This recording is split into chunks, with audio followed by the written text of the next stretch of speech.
what I just saw is actually pretty funny. Trigonometry hosts seem to think that if they debate Mehdi Hasan and come across as winning, they've made a name for themselves. But they are very wrong. Their minds were already dumb, but after so many appearances on the Joe Rogan Experience, they just got even dumber. They go on there and tell Zionist, delusional bullshit. And this bald is so used to hearing that stuff that whenever a right-winger says something, he reacts like, wow, we are so smart, and then that same fake laugh.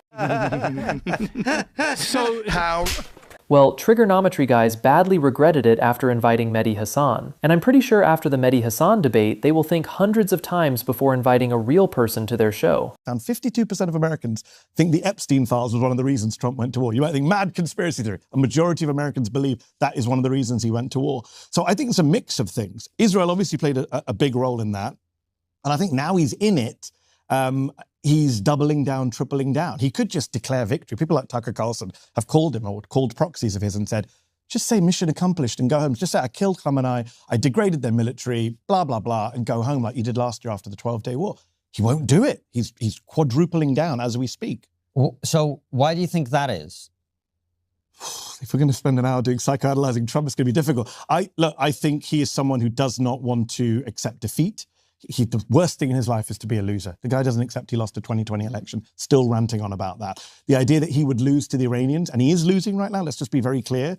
All of the available evidence suggests he is losing. What do you mean? The goals, what are his goals in Iran? We don't know because he's never really stated them.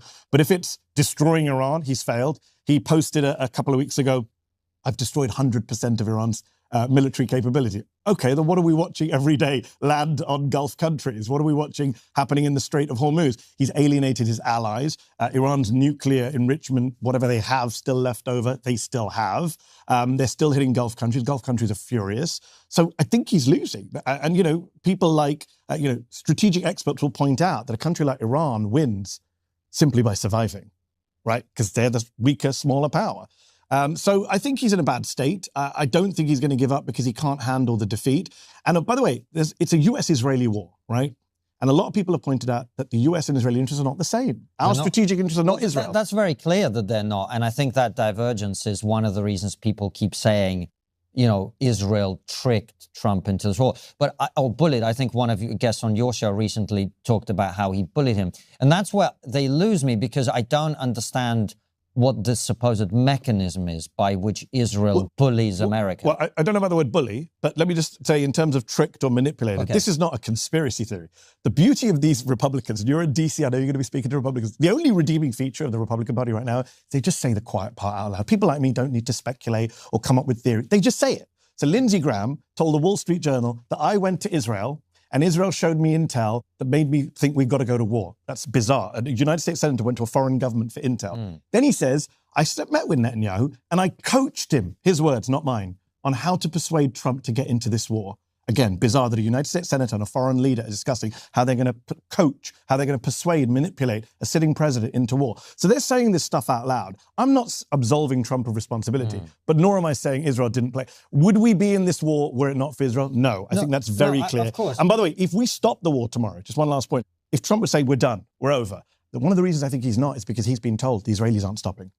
And therefore, as long as the Israelis go, we go. Well, see, all I'm doing, Mehdi, is trying to parse logically the things that people are saying, including... Logic and Trump doesn't always go in the same sentence. Well, sure, fine. Grifters don't like when people provide factual context. Mehdi is actually scary in debates. His ability to instantly recall facts, names, and numbers is honestly on another level. And that's exactly why they get frustrated when debating him, because you can't just waffle your way through when he's sitting there with receipts for everything. And then you've got this whole situation where it honestly looks like Israel had Trump moving however they wanted, especially with that Iran stuff. Just walking straight into a messy, self-destructive situation. And the reason? Bro, take your pick. Money, politics, religion, conspiracy stuff. It literally doesn't even matter at this point. The outcome is what people are reacting to. These trigonometry guys are insane. They talk with smug, super condescending, and instead of just saying things straight, they do that passive-aggressive, roundabout talking that feels like low-key gaslighting. Like, bro, just say what you mean without acting like you're intellectually superior. All I'm doing, Mehdi, is trying to parse logically the things that people are saying, including... logic and Trump doesn't always go in the same sentence. Well, sure, fine. But I guess what I'm saying is this. If President Trump didn't want to do this, he wouldn't do it. Agreed. We are in 100% agreement. He could very easily say, to Iran, we have nothing to do with this. And in fact, we're not even going to shoot down your ballistic missiles if you shoot them at Israel, because we'd want no part in this. And then none of this will be going on. So that's the bit where people lose me when they talk about Israel. I mean, every country wants to manipulate the United States into doing what and it they've wants. been doing it well under Trump. But He's easily manipulated. Russia wants him to make it easier for them in Ukraine. Yes. Ukraine wants it to make it easier for them to defeat Russia. China spends huge amounts of money shaping US foreign policy if it can. So does Qatar. So do lots of countries. So I guess the thing that I'm trying to get to the bottom of, because it's such a big talking point in the US right now, is what is the supposed mechanism by which this tiny country of Israel has this outsized power over the president of the United States? So a couple of things. One is, it's not mutually exclusive, is it, Konstantin, to say that Donald Trump has responsibility. He's a grown man. He may not act like a grown man, but is a grown man and has to take responsibility for decisions he makes. That's not mutually exclusive with saying, but the Israelis also tricked him, manipulated him, lobbied him, bullied him, pressured him. Both of those things can be true at the same time. All I'm asking is, what is the mechanism? Okay, so let's come to that. But we accept that both those things can be true. Of course, So now we come to what is the Israelis doing. You would accept that. You just listed a bunch of countries, and the Gulf, the Qataris have a lot of influence, the Emiratis have a lot of influence, the Russians, sadly, have a lot of influence with Trump. You would accept that none of those countries come close to Israel's influence. I don't think there's any question mark about Israel's influence on American policies. The question you're asking about is how. What's the mechanism? But no one would deny. I mean, you watched the Ted Cruz interview with Tucker Carlson that went viral not long ago. Cruz says, I came into politics to defend Israel. They don't say that about any other country. I've never heard an American senator say, I came into politics to defend Belgium. Never heard it. Never heard anyone talk about any other country the way. Just to interject one more thing, if I may. That's not necessarily evidence of Israel having influence. It might well be a case of there are lots of people who live in America who believe, for whatever reason, for religious reasons or for geopolitical reasons, that this is a country with which America should have a close alliance. So 100% I agree with you. There are Christian evangelicals in this country who believe that the rapture will happen when all the Jews are gathered in this place, and they are even more hardcore pro-Israel than a lot of pro-Israeli Jews. That's 100% true. But there are also a bunch of people in American politics. I know, I've met them, I've interviewed them. They tell me this on and off the record, who are supporting Israel because they're worried about being primaried. They're worried about losing their jobs. They're worried about being called anti-Semitic. They're worried about being targeted by AIPAC. They're worried about being targeted by their political opponents, et cetera, et cetera. The idea that there isn't a very, very powerful pro-Israel lobby is absurd. Just as there is a very powerful gun lobby, just as there is a very powerful farmer lobby, right? It's funny that when we in this city, people are happy to say, you're owned by the gun lobby. But for good reasons, because of anti-Semitic tropes, people don't want to say you're owned by the Israel lobby. There's a good reason. There is a good reason for course. it. But the fact is, let me just there is an Israel lobby that has massive oversized influence on American politics. The distinction I'm trying to make, and I think it's an important one, and it's good that we're exploring this, which is, I think the reason people worry about calling it the Israeli lobby versus the gun lobby is the Israeli lobby implies some kind of foreign influence, right? Whereas the point that I think you and I are both making, actually, in agreement on, is there are lots and lots of Americans who, for whatever reasons, their own personal reasons, view this as an important strategic alliance of the United States or a religious worldview or whatever. So, and I think that's where the distinction becomes difficult. I think you're, in good faith, overstating the other part of the argument, maybe for argument's sake or devil's advocacy. All I'm saying is, let me give you one example. When you ask Democratic voters, do you support what Israel's doing in Gaza? 8%, according to one poll, said we support it. Right? Mehdi Hasan should ask him, when he referred to Israel as a tiny country, let's actually be clear. This tiny country is a country that American taxpayers are forced to give their hard-earned money to every single year to support the Israeli military, its healthcare system, and even things like free community college. And meanwhile, what do we get in return for all that money? Why is it okay for some countries to have nuclear weapons but not others? Hypocrisy, bullying, and full of hatred towards others, maybe? No one should have them. These weapons have the potential to destroy humanity. Why would you spend money and resources on something of this magnitude when they should be used to aid humanity? What does matter is that too many of Americans' elected officials are putting Israel's interests before Americans' obvious national interests. But if you look at the polling, Konstantin, you're in DC at a time when, in astonishing polls I never thought I'd see in my lifetime, that Americans have now switched. They are now supporting Palestinians more than they support Israel. First time in my lifetime. I never thought I would see those polls. Sadly, it took a genocide and tens of thousands of Palestinians to get Americans to switch their positions.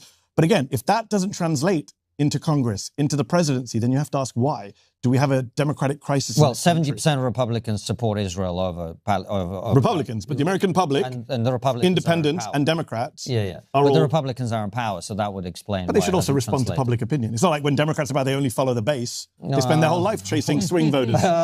Mehdi Hasan completely dismantles both of them throughout the entire hour-long debate. And again, grifters don't like when people provide factual context. They've spent their whole lives in comfort, living off Republican funding and only believing what they see on the social media. They've never faced anyone who could show them the truth. That's why they panic when Mehdi hits them with real facts, and deep down, they probably regret inviting him. And can you even believe he literally went on Joe Rogan podcast and said that Muslims in Iran want nuclear weapons to end the world? And nobody even blinked. Nobody questioned him. Yeah, that's actually true. In the magical echo chamber, you can just say whatever insane thing you want, and this bald head in his audience eat it up. But put him in front of a guy who actually knows the facts, and suddenly Mr. Big Brain can't form a sentence. He's stammering, deflecting, and whining about not sticking to the conversation, which basically means stop hitting me with facts I can't twist. And just like that, all those bold claims he's been bragging about for years completely fall apart. These people rely on audiences who don't know history, statistics, or context. They survive in safe spaces, post-production edits, and compliant platforms. But the moment someone like Mehdi Hasan challenges them, they crumble. Watching this is a masterclass in why confidence doesn't equal truth, why echo chambers are dangerous, and why adversarial, fact-based journalism matters now more than ever. And I'm telling you that in a live debate, they both were completely unprepared to defend their claims with actual evidence. They had no real data, no proper context, and no solid counter-arguments. Basically, they were just scrambling to respond. Their producers had to add graphics and edits after the fact to make them look like they knew what they were talking about. The bigger point is that these guys are only confident in their own echo chambers, where nobody challenges them. And in the end, the reality is ruthless. When people spend all their time in echo chambers, swimming in recycled ideas and internet buzz, they start to think they actually know what they're talking about. They build arguments on feelings, weak analogies, and half-checked facts. And it looks impressive until someone drops real evidence on them. The second facts, data, and context hit, their whole world crumbles. Every claim they made, every confident statement, every supposed expert opinion, gone in an instant. What we just saw was humiliating, hilarious, and completely revealing. These guys don't want a debate. They want a safe space where nobody interrupts their narrative. And now, their entire act has been exposed. By the way, what you guys actually think about this, let me know in the comments. And please don't forget to share this so more people can learn from this.